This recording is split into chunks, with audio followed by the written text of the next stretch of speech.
আল্লাহ পাক আপনাকে আমাকে ওদের অন্তর্ভুক্ত না করে এই জাকিরিন, শাকির, আবিদিন, সালিহিন, উলামায়ে কেরাম, নেককার আল্লাহ ওয়ালাদের দামি এক মাজলিসে আসার, বসার, বলা, শোনার তৌফিক দান করছেন।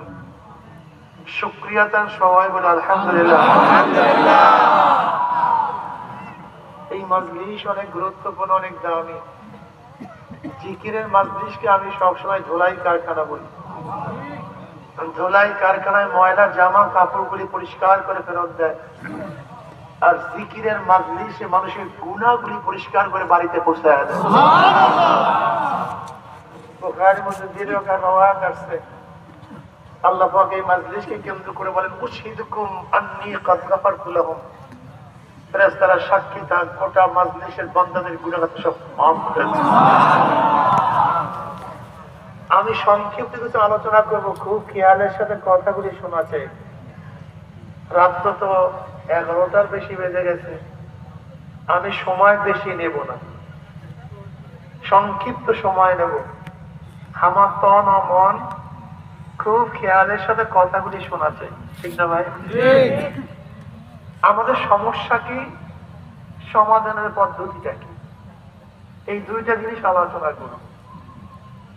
আমাদের সমস্যাটা কি, এই গোটা দুনিয়ার সমস্যা কি ছিল, নবী রাসূলগণ দুনিয়াতে কেন আসছেন, তাদের কাজটা কি, এই বিষয় কিন্তু আমরা অনেকেই জানি না।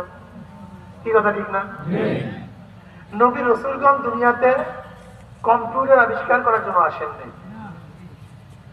বিমান বানাবার জন্য আসেননি, খনি আবিষ্কার করার জন্য নবী রাসূলগণ দুনিয়াতে আসেননি।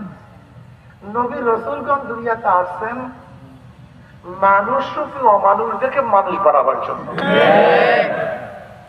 আপনারা জানেন নবী আলাইহিস সালাতু ওয়াস সালাম জামানা ছিল আইয়ামে জাহিলিয়া, জাহিলি যুগ, অসভ্যদের যুগ, অন্ধকারের যুগ, জালেমদের যুগ, খুনিদের যুগ, ধর্ষকদের যুগ, ডাকাতদের যুগ। হীন কোনো অপরাধ নাই যেই অপরাধ ওই জমানায় ছিল না, এমন কোন অপরাধ সেখানে নেই। কি বিশ্বাস করেন না? কেমন যুগ ছিল? নিজের ঔরজাত সন্তানকে শুধু লজ্জার কারণে হত্যা করত। অর্থাৎ কারোর ঘরে যদি কন্যা সন্তান জন্মগ্রহণ করত, এটা সবচেয়ে বড় লজ্জার বিষয় ছিল, অপমানের বিষয় ছিল। এই ভয়ে প্রকাশ হওয়ার আগেই নিজের বাচ্চাকে নিজে হত্যা করত। শুধু দাহিয়াতুল কলবী রাদিয়াল্লাহু তাআলা আনহু, দাহিয়াতুল কলবী রাদিয়াল্লাহু তাআলা খুব আকর্ষণীয় চেহারা অধিকারী ছিলেন। এত চেহারা সুন্দর ছিল, রাস্তায় যখন বের হইতেন রুমাল ঢাকিয়া বের হইতেন। মহিলাদের ভয়ে, তার চেহারা দেখলে কোনো মহিলা ঠিক থাকতে পারতো না, এত সুন্দর চেহারা ছিল। এই দাহিয়াতুল কলবী রাদিয়াল্লাহু সম্ভ্রান্ত পরিবারের লোক ছিলেন, অথচ নিজের কন্যা সন্তানের বাবা এই লজ্জার কারণে নিজের ঔরসজাত 70টা নিজের বাচ্চাকে জ্যাতা কবর দিচ্ছে। এখনো মানুষের কাজ, এখনো মানুষ করতে পারে, এটা হতে পারে। এই উদাহরণ দ্বারাই বুঝতে পারেন সেই জমানার অবস্থাটা কত খারাপ ছিল, কত নিকৃষ্ট ছিল। জনাব মুহাম্মদ রাসূলুল্লাহ সাল্লাল্লাহু আলাইহি ওয়াসাল্লাম আসার পরে দাহিয়াতুল কলবীর অবস্থাটা কেমন হয়েছে? এত ভালো হয়ে গেছেন, জিবরিল আলাইহিস সালাতু ওয়াস সালাম অধিকাংশ সময় দুনিয়াতে আসতেন তার রূপ ধরে, তার চেহারা অনুযায়ী। কি বুঝলেন? নবী আসার আগে এই ব্যক্তি কত নিকৃষ্ট ছিল, আর নবীর সোহবাতে যাওয়ার পরে তার মান, মর্যাদা, ইজ্জত কত বেড়ে গেছে। জিবরাইল তার সুরাত ধরে দুনিয়াতে আসতেন, বুঝাতে পারিনি। দেখেন আইয়ামে জাহিলিয়াতের যুগের অবস্থা কত নিকৃষ্ট ছিল, বিশ্বাস করতে পারবেন না। গোলামদের কোনো মর্যাদা ছিল না, কোনো অধিকার ছিল না, সম্পত্তির কোনো মালিক ছিল না। অথচ নবী আলাইহিস সালাতু ওয়াস সালাম দুনিয়াতে আসার পরে বেলাল হাবশির মান কি পরিমাণে বেড়ে গেছে, কত দামি হয়ে গেছে। বেলাল হাবশি হাতে জমিনের মধ্যে পায়ের আওয়াজ আরশের মধ্যে। যে বেলাল হাবশি কোনো মর্যাদা ছিল না, দাম ছিল না, অথচ অর্ধ জামানের বাদশা ওমর ইবনে খাত্তাব রাদিয়াল্লাহু তাআলা যখন বেলাল হাবশিকে সম্বোধন করতেন, কি বলে, সাইয়্যিদুনা বেলাল, আমাদের সর্দার, আমাদের নেতা বেলাল। কি বুঝলেন? একজন গোলামকে দামি বানায় বলে। যে মেয়েদের কোনো দাম ছিল না, আমার নবী সেই মেয়েদেরকে দামি বানায় বলে। বলছে যে একজন মেয়ে সন্তান জন্ম দিবে আর তাকে লালন পালন করে দিন শিক্ষা দিয়ে বিবাহ দিবে, আল্লাহ পাকের জান্নাতের মালিক বানায়। যে দুইটা মেয়ে সন্তান এই কাজ করবে, আল্লাহ জান্নাতের মালিক বানায় দেবে। যে তিনটা সন্তানের এই কাজ করবে, আল্লাহ পাকের জান্নাতের মালিক বানায় দেবে। যেই মেয়ে সন্তান জন্মগ্রহণ করা সবচেয়ে বড় নিকৃষ্ট কাজ ছিল, লজ্জার বিষয় ছিল, এখন সেই মেয়ে সন্তান জন্মগ্রহণ করা সবচেয়ে দামের বিষয় হয়ে গেছে। আমি বুঝাতে পারিনি। যেই জাহিলি যুগে কোনো মেয়েদের ইজ্জত আবরুর কোনো গ্রান্টি ছিল না, নবী আলাইহিস সালাতু কি বললেন, অচিরেই আমি এমন একটা সমাজে যুবক ছিলাম, শোনো ভালো মতো শোনার চেষ্টা করো, বোঝার চেষ্টা করো। জীবন বাঁচার গাঁজাই সেবন করবা আর মদই পান করবা আর গুন্ডা মাস্তান চালানদের পিছনে জীবনটাকে ধ্বংস করে ফেলবা। মাথার মধ্যে ঘিলু নাই, চিন্তা নাই।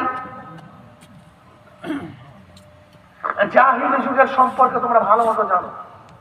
মেয়েদের ইজ্জত আবরুর কোনো গ্যারান্টি ছিল না, ধর্ষণ করে হত্যা করা হইতো, এত নিকৃষ্ট সমাজ ছিল।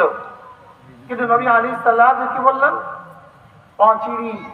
অচিরেই আমি এমন একটা সমাজ উপহার দেব, মদিনার থেকে হাজরা মাউত পর্যন্ত, মক্কা পর্যন্ত একটা সুন্দরী সুশ্রী আকর্ষণীয় রমণী একা একা হাঁটবে, চলবে, কিন্তু ধর্ষণের শিকার হবে না, ইফতিজিংয়ের শিকার হবে না, সিলোফানি হবে না এবং লুণ্ঠিত হবে না।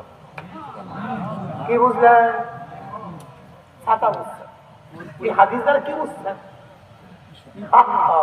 কত দামি হাদিস, কত গুরুত্বপূর্ণ হাদিস। একটা হাদিস আমি চিন্তা করতে পারছেন। সুন্দরী সুশ্রী একটা মেয়ে এই জনপথে রাত্রে দিনে চলাফেরা করবে, কোন যুবক সন্তান তার দিকে তাকাবে না। তার মানে এই গোটা এরিয়া সমস্ত যুবক, সমস্ত পুরুষের চরিত্র ভালো হয়ে যাবে, সমস্ত যুবক আদর্শবান হয়ে যাবে, নীতিবান হয়ে যাবে, আল্লাহর ভয় তাদের মধ্যে চলে আসবে, সমস্ত মানুষগুলি ভালো হয়ে যাবে। কি বলতেন?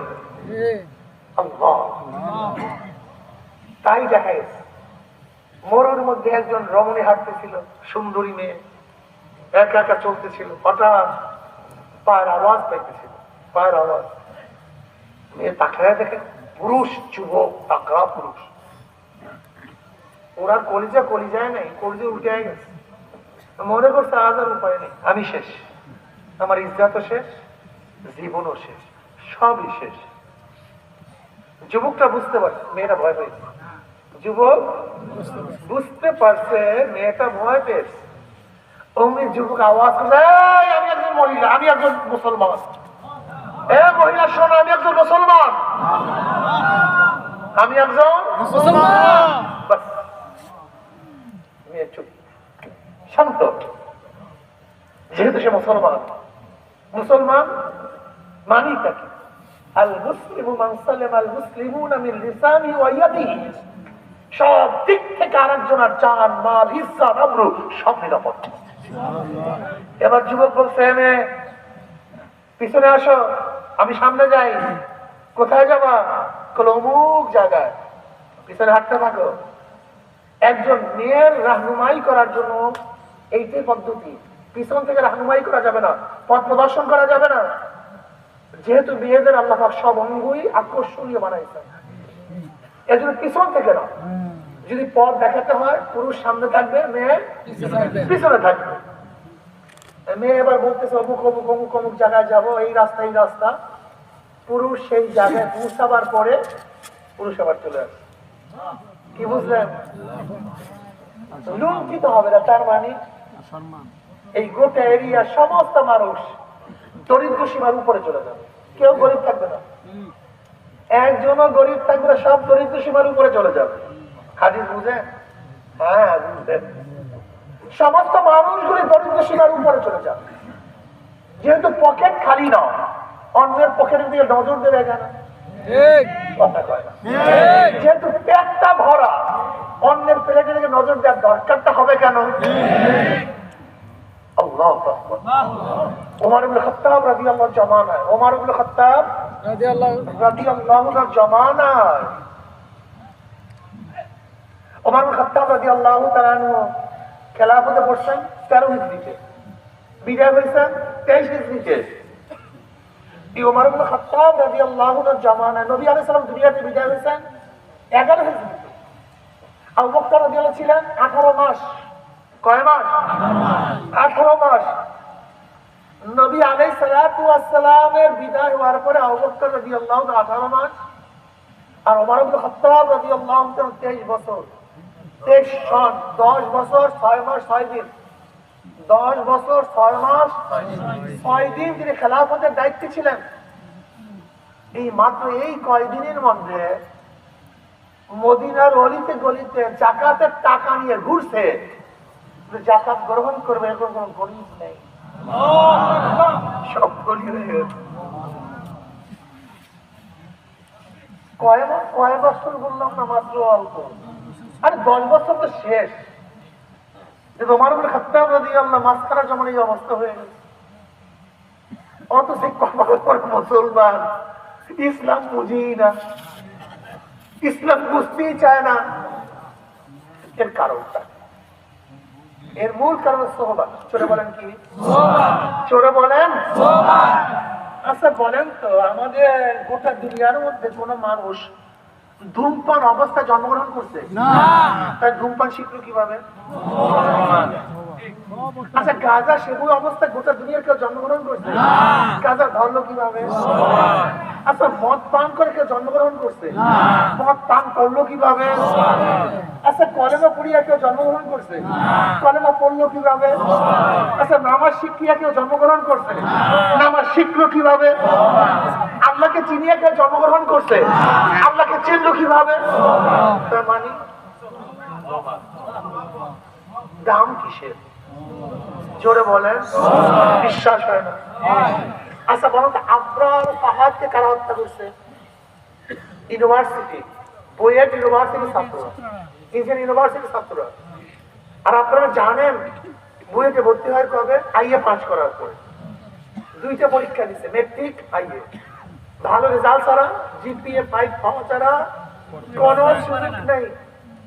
গোটা বাংলাদেশের মধ্যে বুয়েটে ভর্তি হওয়ার জন্য সবচেয়ে বেশি মেধার প্রয়োজন, আমরা সবাই জানি।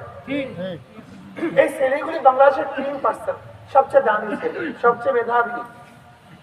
এরা নিশ্চয়ই ছাত্র জীবনে সবচেয়ে ভালো রেজাল্ট করছে, ভালো পড়াশোনা করছে। আপনারা দেখেছেন এই বছর মেট্রিকে যারা ভালো রেজাল্ট করছে তারা কি বলছে? আমরা মোবাইল ব্যবহার করি না। দেখছেন আপনারা?